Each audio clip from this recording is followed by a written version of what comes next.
And I'm going to ask Jasmine to take a roll call to begin the Dutchess County LDC meeting. Tim Dean, Here. Mark Doyle, Yeah. Kathy Bauer, Stacy Lagenthal, Here. Jamie Picone, Here. Don Sagliano, Don Sagliano here. Al Torrigiano. Here. Okay, so we have a quorum, correct, Sarah? Yes. Okay. And I just want to make one, this is Sarah speaking, just one note is Kathy Bauer may be joining us on this meeting. She had a conflict, and when she's able to, she will, and will recognize that, that she's joined at the time. To be clear, she had a meeting conflict, not a conflict of interest, correct? Correct. Oh, yes, she had a meeting conflict. Yes. Which brings me to the first comment.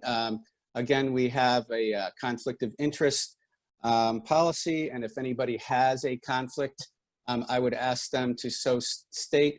I will state that right up front, I do have a conflict on an item coming before this board, which is from Vance. So when we get to that point of the meeting, I will turn the meeting over to Mark Doyle.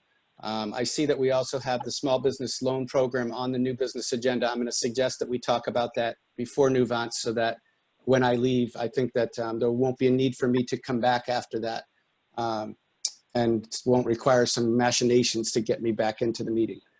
So I have the conflict, as I stated, Vance, Marshall and Sterling. I'm sorry, I serve on the board of Vassar Hospital, which is a Vance subsidiary. Does anybody else have a conflict? I do. Okay, Al. We're doing the work there up at the hospital. Okay. Don Capolino, is that significant enough issue that Al should recuse himself? I think he should recuse himself. He should, okay. Sarah, will that affect our ability to have a quorum? So no, so we should still have 4 members remaining, and we will still have quorum. Great, okay, so Al, we'll try and do the small business loan program ahead of the Vance issue so that you and I can participate in that discussion first, and then we'll recuse ourselves. Thank you for letting us know. Anybody else? Tim, Yes. Stacy Langenthal. I just have a question with regard to the small business loan program. I had recused myself before when we were discussing that. I don't know if this is more of a report that Sarah's giving, or if there's something that I need to recuse myself for. I don't know what the subject matter is, so. I'm going to summarize it by saying it will be just a report on the process, where we are with it. Is that correct, Sarah? Yes, that's correct. So Don Capolino, do you think that Stacy should recuse herself, or do you think that it would be okay for her to listen in on that discussion? No, it's Don Capolino. If there's not a vote and you're not doing anything but giving a report as to where we are, you know, that there's Okay. no reason to, there's nothing to recuse yourself from. Thank you. Okay, so if at any time along the way anybody feels that they are in a position of conflict, you know, please let me know, and we'll deal with it then. Sarah, proof of meeting notice was put out, is that correct? Yes, this is Sarah. It was posted on June 18th. Thank you. Are there any bills in communication that we need to talk about? No. Okay. We're looking for approval of minutes of a May 13th, 2020 meeting. Those were distributed. Does anybody have any comments or corrections to those minutes? Tim, I think it was a May 13th. Oh, what did I say? I'm sorry. May 13th, 2020. I apologize if I misspoke. Does anybody have any corrections or comments in regards to those minutes? Okay, I don't hear anything, so I'm going to ask if someone would be willing to put forth a motion. So moved. Al Torrigiani. Thank you, Al. Can I get a second? Mark Doyle. I'll second that. Well, I heard both Mark and Jamie. Thank you both. We'll let Jamie be in the minutes for this one. And Jasmine, will you please take a vote? Tim Dean, Approved. Mark Doyle, Yes, approved. Kathy Bauer, Stacy Lagenthal, Approved. Jamie Picone, Approved. Don Sagliano, Don Sagliano approved. Al Torriani. Al Turgiani approved. Thank you, everybody. Based on what I heard, there should be no abstentions or objections, but I will just open up and should there be any. Okay. Report of the treasurer, Marilyn. Good morning, this is Marilyn York speaking. Looking at the LDC balance sheet, we currently have approximately 2.9 million in cash available. Looking at the PL budget versus actual, the only two noteworthy items that the board is already aware of is we don't expect the Dutchess County $451,500. The board chose to not take that money from the county. And the private sector money, we're not expecting that, as that was the money that came in from the BEAs. On the flip side of that, at the bottom, the event expenses of 50,000 that go with the private sector money, we won't have that expense. But other than those two items, which the board is already aware, I have nothing else unusual to report. Does anybody have any questions or comments for Marilyn? Okay, hearing none, I'm just going to ask somebody if somebody would be willing to make a motion to approve the financial report. I'll make that motion to approve the financial report as presented. That was Don Sagliano. Can I get a second? Al Turgiani, I'll second. Thank you, Al. All right, Jasmine, will you please take a vote on that?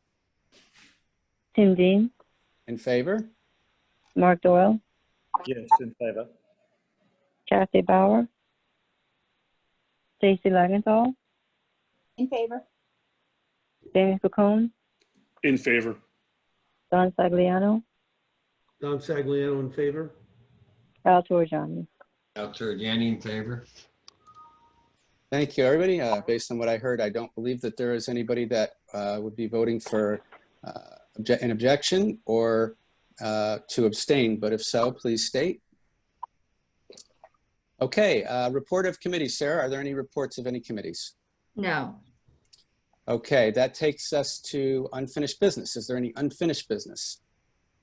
This is Sarah. No, there's no unfinished business.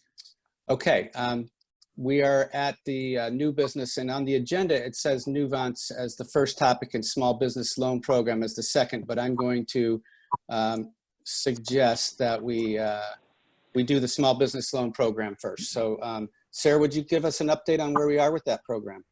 So yeah, this will be a joint report with Don, but back at the May 13th meeting, the board approved the creation of an emergency loan program, or in response to the COVID-19 pandemic. So we have been working diligently on this program. We did hit some walls because we ran into some regulatory restrictions on how the LDC can use their funds.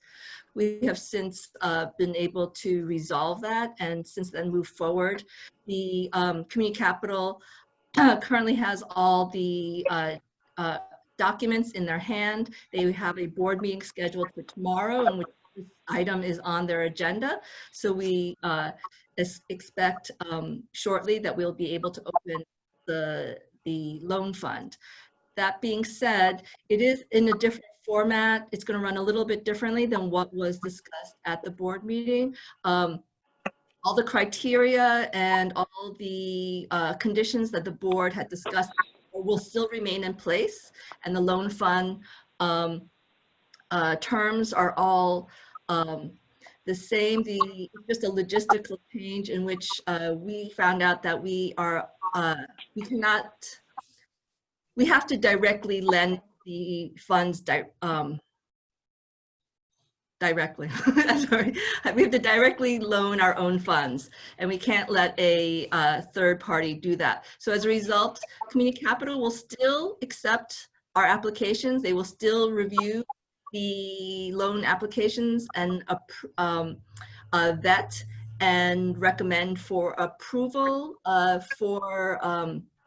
for these loans, but it will be the LDC who will execute the loan documents and then directly wire these funds to the business, and then the LDC will then manage the loan after that.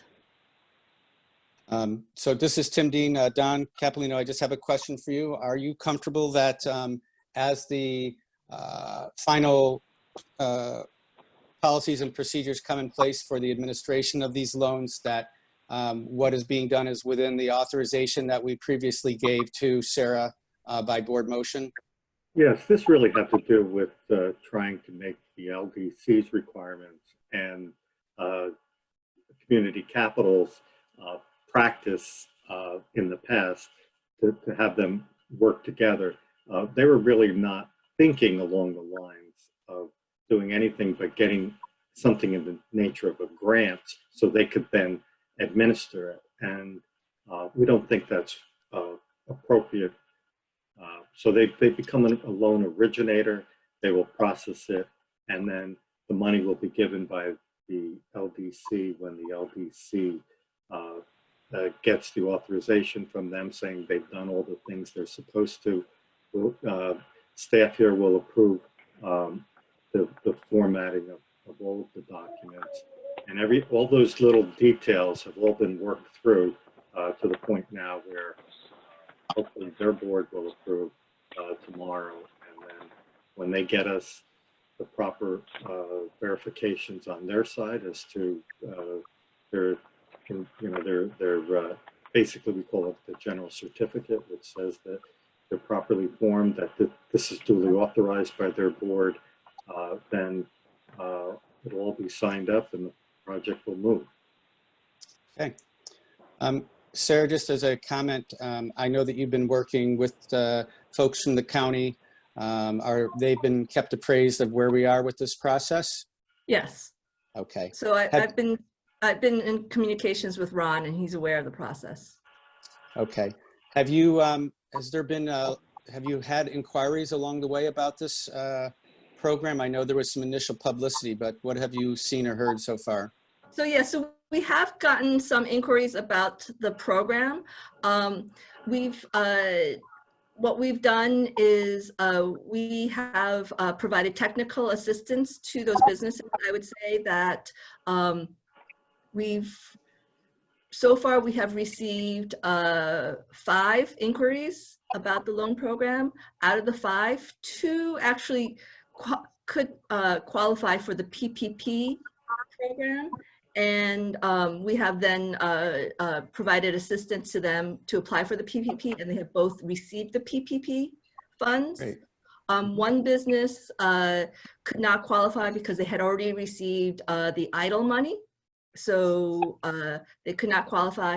And then the remaining 2 we are in close contact with, and we will let them know as soon as the loan fund is open, when and how they can apply. But we've prepared them. We've already told them what documents and what they will need. So as soon as it opens, they will be able to apply.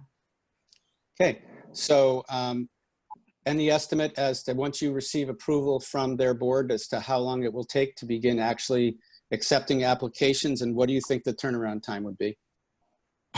So I would say logistically on our end, we were in good shape. So probably if we get their approval and we get all their documents that we've requested, I would think within, and they're looking at, they've been processing their approvals within a week of receiving an application. So I would say maybe within 2 weeks, we might have our first or so. Does anybody on the board have a question for Sarah about this update?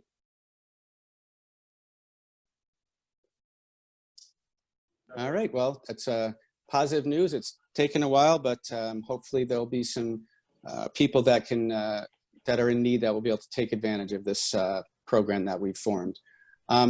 All right, at this point, what I'm going to do is I'm going to recuse myself, and I believe it was Al also who's going to recuse himself from the meeting because of our conflicts. And Mark Doyle, I'm going to ask if you wouldn't mind taking over and carrying on with the Nuvance discussion, and then also, if you wouldn't mind, adjourning the meeting if there isn't any other business to come before the board at that time. Yes, certainly. Sarah, is that okay with you? Yes. Okay, so thank you all once again. Thank you to the board for all of your efforts, and we'll talk to you at the next meeting. Okay. Sarah and Don Capolino, if you could apprise the board of the developments and summary of those to bring us up to date for Nuvance. Yes, this is Sarah. Actually, I'd like to wait for Tim to. Yes. Al has left the Fully out. There you go. to leave the meeting, and then we'll start. My apologies. I'm trying to figure out. There we go. Okay. I just want to confirm that Al and Tim have left the meeting, and the remaining board members are Mark Doyle, Jamie Picone, Don Sagliano, and Stacy Langenthal. We wanted to give a brief update on the Nuvance bond that was approved by the board in 2019. There's been some delay in one of the covenants that is not typical of the LDC, but is part of this bond. And I'm going to turn it over to Don Capolino because he's been working very closely with the attorneys on this project. Thank you, sir. Okay, this is Don Capolino. On Nuvance,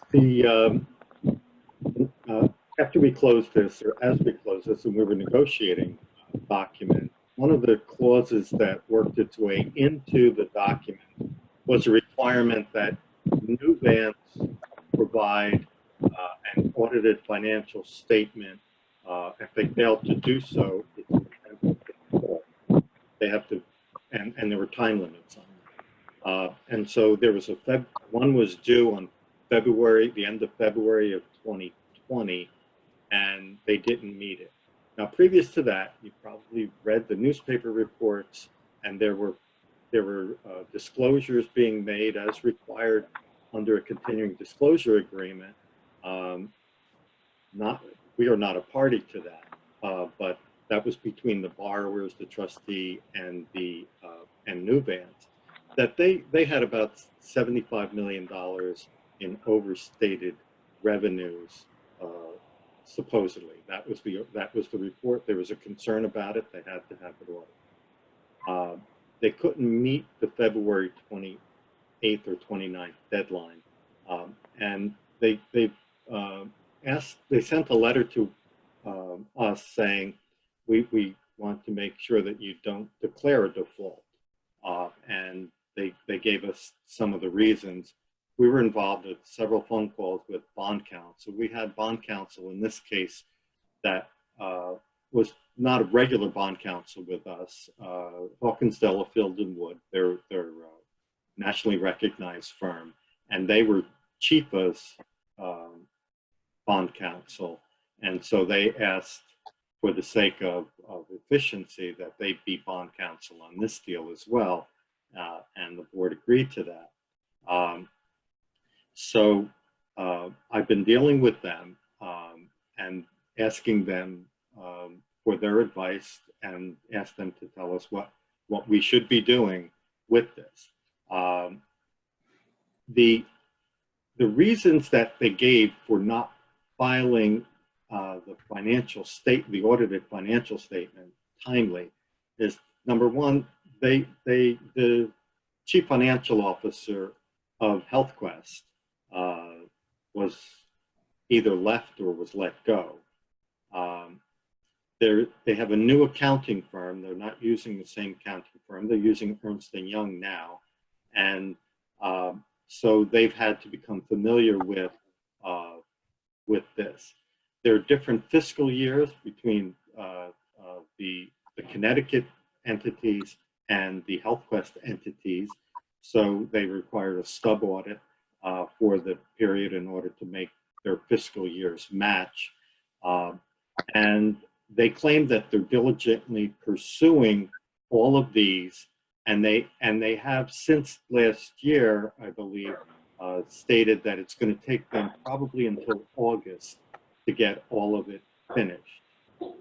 And then lately, the COVID-19 crisis has made it even more difficult to complete the audit. Now, the covenant in the typical, like the HealthQuest loans, we would never have been involved if they had the same covenants, because we never required those in HealthQuest or, to my recollection, in any other deal, because we're a conduit lender. Well, the money, we don't provide our money. The money comes from people who are willing to invest. And the important part is that they make full disclosure. In addition, between the lenders, the people who are buying the bonds, and the trustees who are administering the process, and the applicants, that they have a continuing disclosure agreement, continue to disclose anything that they think affects the viability of the bonds. And so there's no question here that they've made these disclosures to them and as to compliance with the continuing disclosure agreement. Here, it's just a covenant that Chifa required on the Connecticut side, and they just said, for the sake of having both documents read the same, they put in this requirement that it's an event of default in the loan agreement with the LDC if they don't file the audited reports in time. But it's an event of default, but at the same time, the document says no event of default shall be deemed to have occurred or to exist if, and so for so long as, in the sole judgment of the authority, that's the LDC, the borrower shall in good faith commence such performance, observation, and compliance within such period, and there's no question that they have, and shall diligently and continuously prosecute the same to completion. They're claiming that they're diligently prosecuting this to completion, but they asked us to sign a document when it was originally presented saying that there is no event of default. And as we discussed it, I suggested that they've been saying all along that they would have this by August. There's been no claim under the continuing disclosure agreements that there's any kind of reason for the bondholders to go after them under any of the terms of their agreements. So I think it might be inappropriate at this point for the LDC to try to declare a default without further investigation. And you either can go through that time, trouble, and expense to hire someone to do that investigation before you declare a default, or you can then instead, as I suggested, let's give them until August, and then they should come back to the next meeting after that, which I believe is September 9th right now, and a report to the board. So all they're asking, and they said they would agree to that. They're just asking for something that says that between now and that time, you won't declare a default, and that they promise to come in and explain everything to you. They would have come today if they could have, and all this, if it was thought appropriate, if the board wanted it. But at this point, all they're asking for is for the authorization for Sarah to sign a letter consistent with what I just said. That is that you won't declare a default right now, that you will give them until that September 9th meeting to file the late audit report. And if they fail to do so, then they need to come to the September meeting and make a full explanation to the board as to why you should not declare a default. And you're not going to be able to successfully declare a default until you can show that they're not diligently and continuously prosecuting the audit to completion. So that's where this is. They're asking for that authority to be given to Sarah so she can sign. Thank you, Don. So would anybody like to ask a question or have any comments? Yeah. Acting Chairman Doyle, I have a couple questions of council and Sarah. This is Don Sagliano. When was the audit report due to the LDC? It was due on at the end of February. So 2/29/20.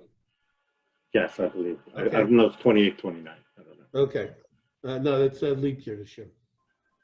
The second question is why, what has transpired between the due date of February 29th to today, or when this cropped up in the last few weeks, what was occurring with regards to the audit report not being presented timely to the LDC?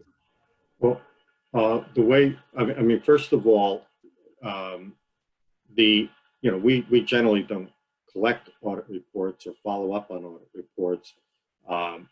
So in this particular case, and we did know that they were doing this, and because these were reported, it was reported in the Poughkeepsie Journal, it was reported in the trade magazines, it was reported to the MSRB as required, and I have several of, I can pass those on to you if you'd like to see all of that background as to when, but they haven't been able to nail down the precise number for what is claimed to be an overstatement of accounts receivable from patients, and I don't know the nature of it. That's not been disclosed to me, but they were doing this, and this was well before they reported all of this well before the audit was due, and so since that time, since the audit came due, we became aware of this. I believe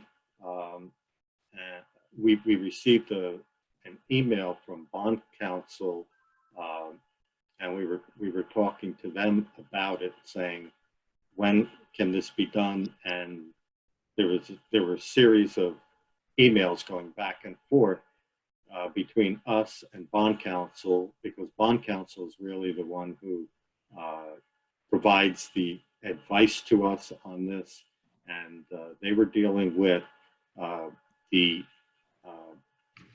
counsel in Chicago who represents New Vance, and then finally it was really due to our firms pushing the matter that because we wanted something in writing from bond counsel telling us exactly what their advice was going to be on this, and then we finally had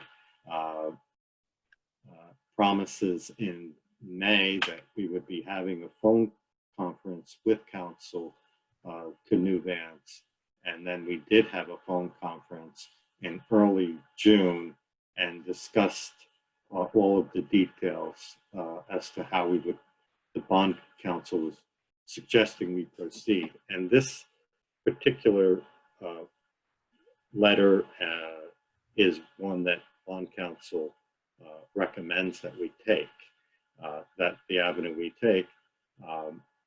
And again, because we are merely a conduit, and we had really no continuing disclosure obligations, the LDC's involvement in something of this sort is really minimal. The protection of the bondholders is what's involved here, and those bondholders have a continuing disclosure agreement that they can turn to, but we still feel that we have an obligation to keep the pressure on them to get this particular issue resolved. And by every indication, I've spoken, in our conference call, their CFO, the CFO of New Vance, was involved, and I think he made a clear presentation that this is a high priority for them, and they're working to try to get this thing resolved. I think you're seeing somewhat of a conflict between two different entities, the Connecticut group and the local group, and the HealthQuest group, and that's part of the problem. And so this is something that they're going to have to work through, and it's just going to take a little more time. And it's so much harder during the COVID-19 crisis. That's what what I've been told. Thank you, Don. This is Mark Doyle. So may I ask? Excuse me, Mark, I I'm sorry. I have several more questions. No, continue on, Don. Okay, so so the audit was due for 2/29/20. What fiscal year is that for? Sarah, do you know, or Attorney Capolino? Well, my understanding of it is, I mean, I don't have the precise dates, but the problem is I think there is a 3-month period where they have to do a sub audit. So if my math is right, then sometime at the end of November, HealthQuest's report was due, and then there's a 3-month audit. Their fiscal year was ending, and then they have 3 months. Wait a minute, that's not accurate. Let me back up a little bit. I think there was 3 months from the date that the audit. Yeah, okay. I think I have it now. What happened was, I think that their fiscal year, theirs being HealthQuest's fiscal year, was 3 months different from the Connecticut group's fiscal year. So that required, and because of that overlap of 3 months, a stub audit had to be done as well. And then taking the accounts receivable and determining where they fit and how they fit into the sub audit created additional problems for them as they were trying to trace the overstatement. They were trying to be accurate as to the numbers, and it was a new accounting firm that was doing it. So if you want more information directly, I'm sure that the CFO of New Vance would be willing to answer whatever questions the board has on this. And if you want to hold off on approving this until you have your questions answered, that's fine. But I'm not in a position to answer all their questions. I was going by advice of bond counsel that this is not something that this board need be that concerned about. And does the LDC and/or Dutchess County have any exposure with regards to the fulfillment of the bond obligations, if perchance that the audit is continuing to be delayed and the bondholders call the bonds, or the entities are not able to make their payments, or they realize that they're building a hospital 3 times larger than they needed, and the cost overruns are so high that they have a lack of management and oversight. And being that the hospital was supposed to be open a year ago already, they've gone through several managerial changes there. It's not a good thing when the CFO or the head accountant leaves and then there's an issue with an audit. And then secondarily on that, the wording of the letter, has that been, if we're going to be authorizing Director Lee to sign a letter, have we seen the contents of that letter? Has that letter been written yet? Yeah, I have a draft of a letter, but they were supposed to have sent a signed one to us before this meeting, and we haven't received it.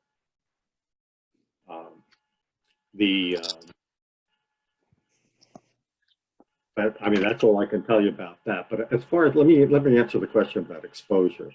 I mean, it couldn't be more clear that neither the County of Dutchess nor the Local Development Corporation nor any of the members of the board or the staff have any obligations regarding this.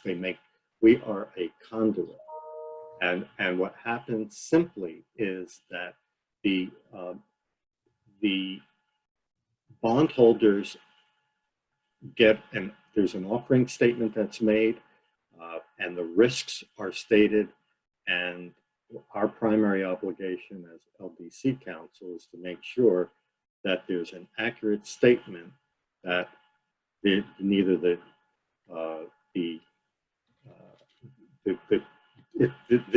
obligations are not being pledged by the County of Dutchess, the state of New York, or by the LDC itself. So this is, they take their own, the bondholders take their risks, and they have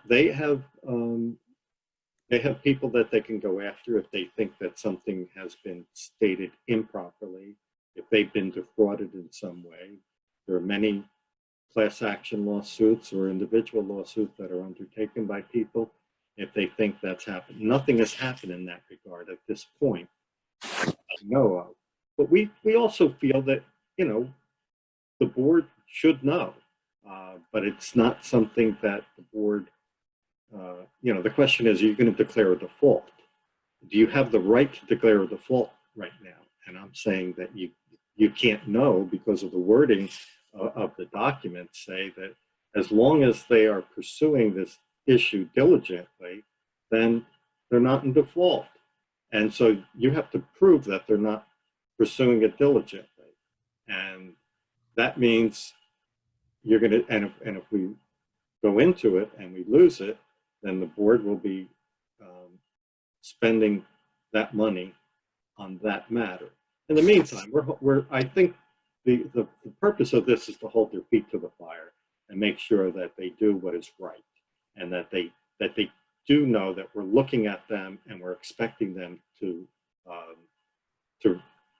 address this promptly and not treat this like somebody's making it go away. I have to tell you, we have been pressing that matter on a regular basis.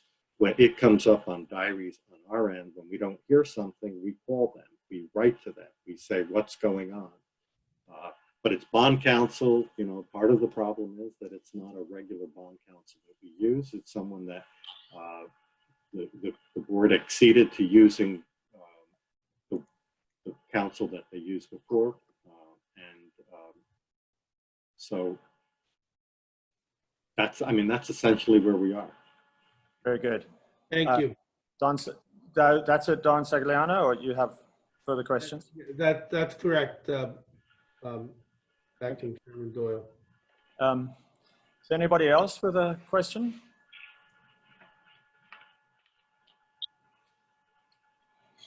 Stacy, are you coming online? No, I'm here. I'm happy to make a motion if we're ready.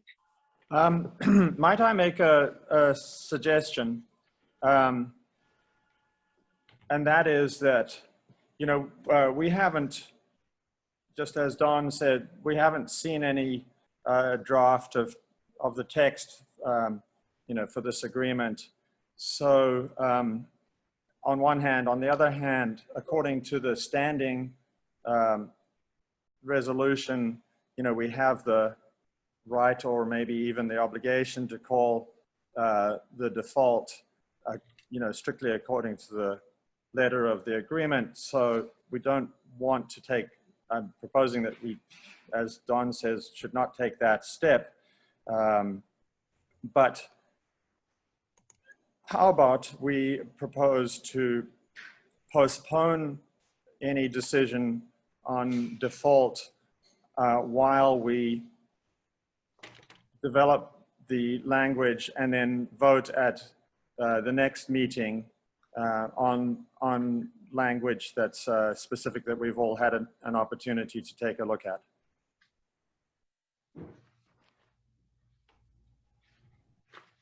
I don't know when the next meeting is. Do you know when it is? Sarah, do you have? This is Sarah. So we have our next meeting is scheduled for July 9th. Let me just- for July 8th. July 8th is our next scheduled meeting.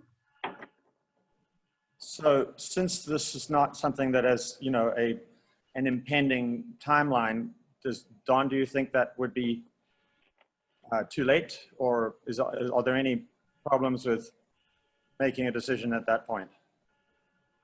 This is Don Capolino. No, I mean, I don't see any problem with that. I mean, if it was so urgent for them, they should have provided us with the actual document so I could present it to the board. We just wanted to give you the update, let you know what's going on, and tell you, if it's easier, if there were no meetings coming up and you're satisfied to wait. They promised this in August. And so the next meeting, we usually don't have a meeting in August, so that's why we picked the September 9th date as saying, well, you better come back to the board and report then. But if you want that, and frankly, if you would like, we can have them come in and talk to you on July 9th or 8th. July 8th, and let them explain it to you. I'm uncomfortable trying to explain it to you. That's not, that's not what I do. I can tell you the legal aspects. Thank you, Mark Doyle again. I think I would be uncomfortable simply waiting until August or maybe September or maybe later when they decide on their terms. So, if we were to, bring this forward to our next meeting on July 8th, that would be good. Okay. Should we take a vote to that extent?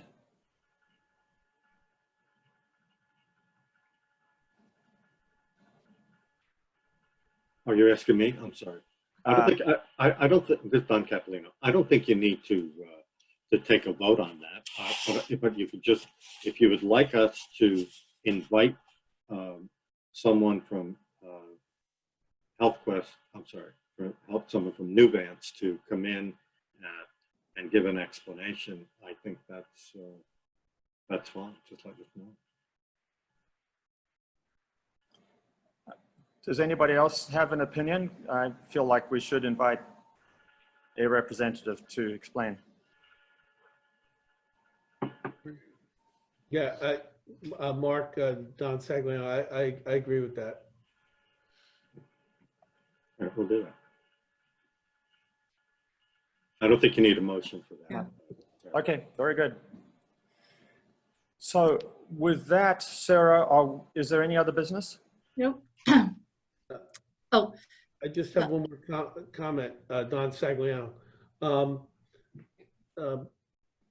I know that a lot of, in fact, the legislature intends to have live meetings in July. Has there been any thoughts as to maybe when we can begin having live in-person meetings? Has there been any thought with that? I should have probably asked that when Chairman Dean was on the line. But I'd just like to, Sarah, if you could look into that and discuss it with Chairman Dean and see when, if able, we're able to have a live meeting at some time in the nearby future. Yes, so this is Sarah. So yeah, so we're actually, the staff and I are looking into that right now. The issue is occupancy and keeping social distancing and the room and being able to have all the board members as well as staff in the same room. So that's really what we're looking at. So we're exploring options to allow that to happen, but we'll let you know. Great. All right. Thank you very much, everyone. If there are no further business, if there is no further business, shall I call for a motion to adjourn? I'll make the motion to adjourn. And a I'll second. second. Thank you, JV. All in favor? Aye. Aye. Aye. Aye. Okay. Thank you very much. Thank you all. Sarah, thank you, Don Capolino, and we'll meet in July. Okay, Thank you. thank you. Thank you. Have a good day. Yep, take care, everyone. Mary Kay, enjoy your retirement.